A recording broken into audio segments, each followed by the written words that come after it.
Assalamualaikum Bang Andi, maaf kemarin ceritanya sempat terputus karena sibuk kerja gitu Bang Andi.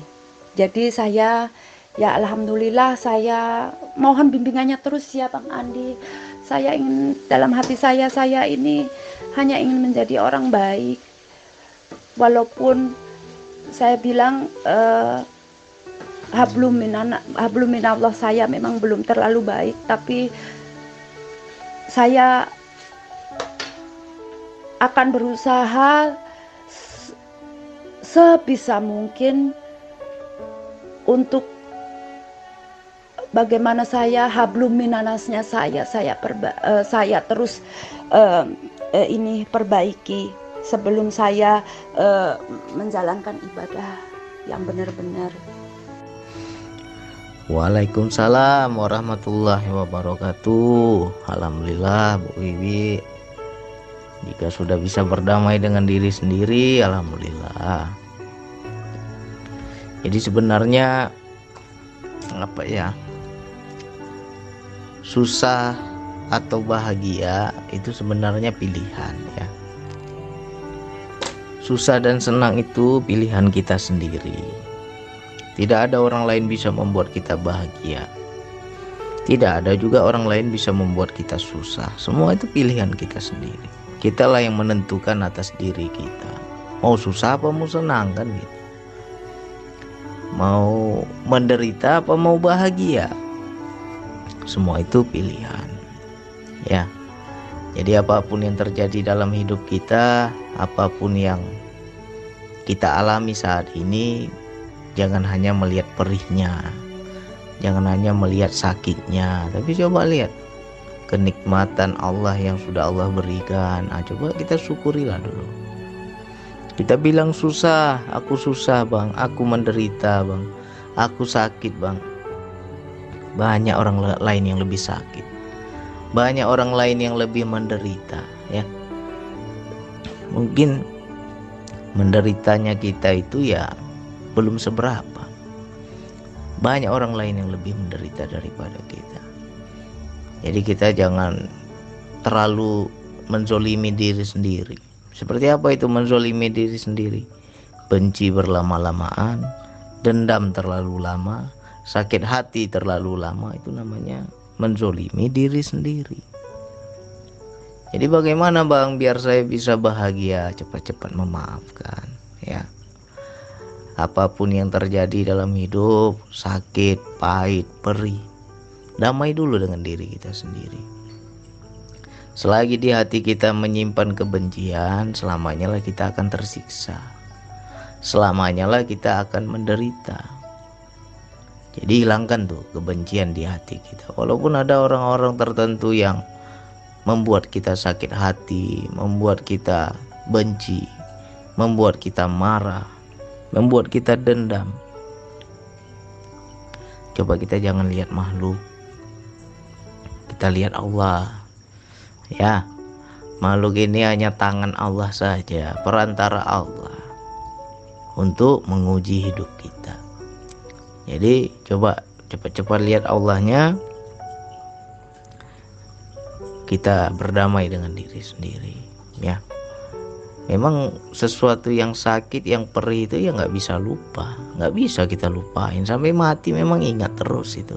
Tapi apakah rasa benci itu masih ada? Itu aja yang harus dihilangkan. Ya, coba kita lihat apa untungnya kita membenci orang, apa untungnya kita menyimpan dendam. Yang ada kita sakit. Makanya banyak orang yang sudah nggak tahu lagi, kan beda-beda orang. Ada orang ketika susah nampak susahnya, ada orang ketika susah dia simpan susahnya, tidak dinampakin tapi di dalam hancur remuk, di luar tegar, di dalam hancur ya kan. Lain-lain orang lah. Tapi bagus kita itu ya cepat-cepat sadar, cepat-cepat mengerti. Hidup ini harus kita pilih ya. Masih panjang hidup kita. Jangan kita istilahnya ya kiamat udah dekat nih, seolah-olah kalau kita lagi susah, lagi banyak masalah, lagi banyak kesedihan, kita menganggap wah udah kiamat ini dunia ini. Jangan, kiamat masih jauh. Ya, perbaiki diri, ciptakanlah surga untuk diri kita sendiri. Bagaimana Bang menciptakan surga itu? Ya, berdamai dengan diri kita sendiri. Cepat-cepat kita hilangkan rasa benci, rasa amarah, hilangkan. Di situ ketika kita sudah damai, kita sudah tidak ada lagi benci di hati, hidup ini akan indah. Indah hidup ini. Ya. Jadi andai kata kita nggak kuat, ya. Misalkan, aduh Bang terlalu berat nih ujian yang kulalui, terlalu berat masalah yang kuhadapi. Kita merasa diri ini nggak kuat lagi, ya kan? Kalau kita nggak merasa nggak kuat, coba berusahalah kuat untuk orang-orang yang kita sayangi. Kalau kita punya anak, aku harus kuat demi anakku. Kalau kita punya orang tua, aku harus kuat demi orang tuaku. Di situ kita jadi termotivasi kan, kita jadi bangkit. Jadi ya pesan saya, Bu Wiwi di Jerman sana kan jauh dari apa ya? Ya bau-bau Islam itu kan di sana sedikit ya. Kita bergaul banyak dengan non-muslim. Tapi kalau bisa ya Allahnya itu jangan jauh lah. Jaga terus hubungan dekat kita dengan Allah ya. Kalau dibilang Bang saya di sini apa hubungan saya dengan Allah tuh masih jauh Bang, saya belum menjadi muslim yang baik. Ya kita berusaha terus ya. Lebih enak kita merasa diriku belum baik daripada kita merasa sudah baik. Ya berusaha terus perbaiki diri, belajar lagi ngaji, banyak-banyak kita nonton ceramah-ceramah yang mengingatkan kita kepada Allah ya. Pokoknya kita tuh ya harus sadar lah, umur kita juga makin lama makin sedikit ya. Kita nggak tahu kapan Allah panggil, apakah kita udah siap atau belum. Nah itu kita harus pikirkan. Jangan kita hanya mencari kesenangan duniawi aja, tapi kampung akhirat kita nggak pernah ingat ya. Kita nggak pernah, kalau aku mati bagaimana nanti, nggak pernah kita pikirkan. Harus kita pikirkan dari sekarang, karena kita nggak pernah tahu mau tua mau muda, nggak tahu kita kapan dipanggil Allah. Kalau tiba-tiba besok dipanggil oleh Allah dan kita masih dunia yang kita cintai, apa nanti kita mau jawab ya. Jadi saya tetap doakan mudah-mudahan Bu Wiwi di sana selalu ingat kepada Allah ya. Pokoknya belajar terus, kita perbaiki diri, hilangkan rasa amarah, rasa benci, untuk kedamaian diri kita juga. Jangan sampai kita berlama-lamaan hidup kita jadi terpuruk, hidup kita jadi nggak bahagia, hidup kita jadi susah karena kita menzolimi diri kita sendiri.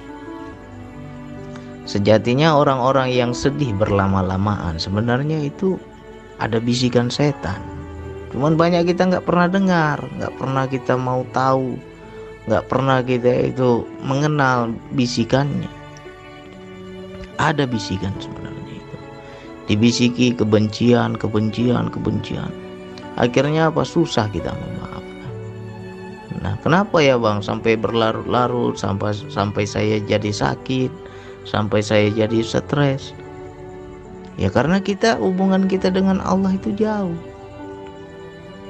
Jadi kalau dibilang masalah ini sebenarnya ya bentuk panggilan Allah agar kita itu dibuatnya putus asa, biar kita itu ngadu hanya kepada Dia. Ya, ketika masalah datang, ya berat kita rasakan kan. Udah nggak sanggup lagi kita, udah nggak tahu lagi mau kemana. Makhluk ini nggak ada yang mengerti keadaanku ya kan. Aku cerita ke sana, cerita ke sini, nggak ada yang bisa tolong aku. Aku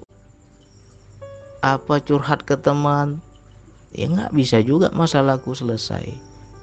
Kita ada satu titik buntu, ada satu titik kita itu putus asa. Sebenarnya di titik putus asa itulah Allah mengajarkan berserah.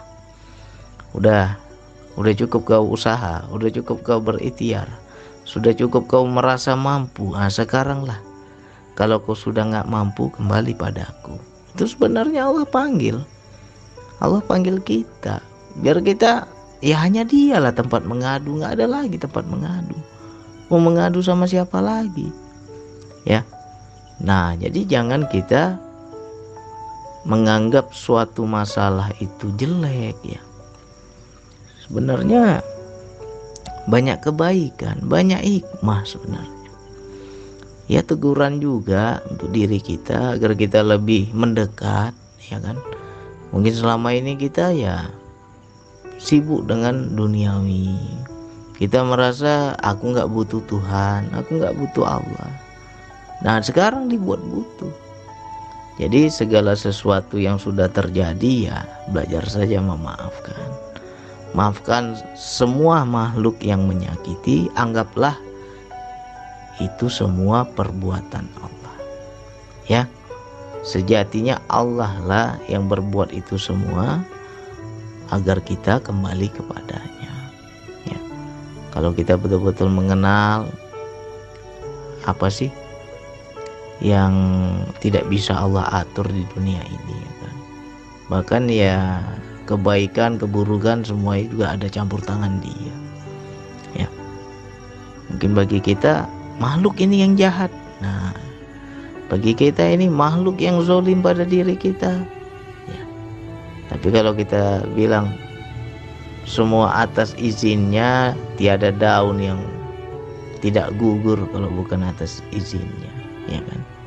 Kenapa Allah izinkan orang menyakiti kita, ya kan? Seharusnya kan kita baca lagi nih, berarti ada kehendak Allah di situ. Biar apa? Biar kita putus asa, biar kita sadar diri, biar kita mendekat lagi, kan gitu. Jadi pokoknya pandai-pandailah kita berteman ya, cari teman yang baik. Kita berusaha mengaji lagi ya, berusaha belajar lagi. Biasanya begitu. Kenapa beban hidup kita berat, masalah gak henti-hentinya. Kok rasanya hidup ini perih kali, kok rasanya hidup ini capek kali. Bahkan banyak orang yang stres, gila, sakit, bahkan mau bunuh diri karena gak sanggup menghadapi hidup. Itu sejatinya ya orang-orang itu karena dia jauh dari Allah. Dan di situ bisikan setan menghujam tiap hari. Dibisikin, bisikin. Dan dia nggak bisa dengar bahwa ada bisikan itu. Ya, jadi kita jangan mau dibodohi terus. Hidup ini harus bahagia. Ya, surga dan neraka itu ada saat ini. Jangan kita bilang nanti itu setelah kiamat tuh baru ada surga neraka. Memang betul setelah kiamat ada, tapi di dunia juga ada. Ya, ketika kita bahagia, kita damai, kita tenang, itulah surga. Ketika kita susah, itulah neraka. Kenapa kita di dunia ini seperti neraka? Pasti ada salah kita. Di situ kita harus introspeksi. Di situ kita harus perbaiki diri. Kenapa Allah memberikan aku ini kesusahan terus? Kenapa hidupku di dunia ini susah terus? Ya bayangkan saja di dunia sudah susah, apalagi di akhirat. Di dunia ini harus bahagia kita. Jadi kalau kita bilang kita ini ahli surga atau ahli neraka, bisa dilihat dari dunia ini. Tanda-tandanya sudah ada di dunia ini. Apakah di dunia ini kita tenang? Apakah di dunia ini kita damai? Ya, kalau di dunia saja sudah neraka, ya akhirat nanti neraka lah itu. Ya, jadi di dunia ini harus kita rasakan juga surga. Bagaimana bang biar saya rasakan surga? Ya belajarlah kita terus, perbaiki diri kita terus, sadari, introspeksi diri kita terus. Sebenarnya masalah itu nggak dari luar, dari dalam diri kita. seperti kita benci, marah, itu kan karena kita nggak menerima, karena kita nggak siap. Coba kita menerima, insya Allah nggak ada lagi benci, marah, ya. Jadi kita belajar terus, perbaiki lagi, ya. Kalau memang, bang, saya nggak sholat bang, tapi saya ingin mengenal Allah, ya, belajar saja, ya. Jalin hubungan dekat kita kepada Allah. Dalam menjalin hubungan dekat kepada Allah kan banyak metode, ya. Ada orang yang dari syariat, akhirnya dia lengkapi dengan hakikat. Ada juga orang syariatnya kurang, ya, tapi dia belajar dulu hakikat. Nah, ketika hakikatnya itu semakin tersambung kepada Allah, semakin dia kenal kepada Allah, akhirnya dia kembali kepada syariat. Ya, tergantung jalannya. Jadi macam Bu Wiwi, ya, kalau memang tergerak hati ingin mulai mendekat kepada Allah, ingin belajar lagi tentang hakikat, ya, lengkapi juga syariatnya, ya, pelan-pelan lah, pelan-pelan. Nanti insya Allah kalau udah kesadaran jiwa kita itu sudah aktif itu, ya nggak berat lagi lah. Awalnya kita malas sholat, awalnya kita malas menjalankan syariat. Insya Allah kalau hati kita sudah aktif, nanti itu terpanggil, ya. Kita akan pelan-pelan belajar sholat lagi, ya. Karena saya juga dahulunya begitu, ya. Mudah-mudahan saya doakan terus, belajar terus. Kita banyak-banyak berusaha lah mendekatkan diri kepada Allah, ya. Sama halnya seperti tadi, saya ablum minallahnya belum bagus bang, tapi ablum minanasnya insya Allah saya sudah mulai bagus. Ya sebenarnya itu sudah bagus sebenarnya itu, ya. Ada orang yang hubungan baiknya dengan Allah luar biasa. Dia sholat rajin, dia pinter ilmu agama, hukum agama, dia pinter ngaji, dia pinter semua tentang agama. Tetapi hablum minanasnya nggak bagus. Sejatinya orang itu nggak menjalin hubungan dengan Allah, ya. Justru kalau kita bagus sama sesama manusia, sejatinya kita sudah bagus dengan Allah, ya. Karena berbuat baik dengan sesama manusia itu ya perintah Allah. Jadi kalau ada orang baik dengan sesama manusia, sejatinya dia sudah mengikuti Allah, ya. Nah, tinggal bagaimana interaksi kita dua arah tadi, ya. Wilayah hakikat antara kita dengan Allah, yaitu kita jalin juga. Kalau kita berbuat baik sama manusia saja, itu kan baru perantara, makhluknya. Tapi kalau kita menjalankan lagi syariat, seperti sholat, zikir, ngaji, ya, menjalin lagi hubungan dekat dengan Allah melalui perintah-perintahnya, itu sejatinya kan kita sudah interaksi dua arah dengan Allah, ya. Kalau dibandingkan, ya mana yang lebih bagus? Orang yang ke Allahnya yang bagus tapi ke makhluk nggak bagus, dengan orang yang ke makhluk bagus ke Allahnya belum, gitu kan. Menurut saya lebih bagus orang yang sesama makhluk dulu, ya. Sejatinya kalau dia sudah bagus kepada sesama makhluk, sejatinya dia sudah bagus kepada Allah. Cuman itu masih lewat perantara. Sejatinya dia sudah memenuhi perintah Allah, berbuat baik kepada sesama makhluk, ya. Jadi inilah banyak orang yang nggak paham. Ketika dia mulai pintar, mulai beragama, mulai tahu agama, mulai berilmu, di situ sering menghakimi orang yang nggak paham. Di situ menunjukkan keegoannya.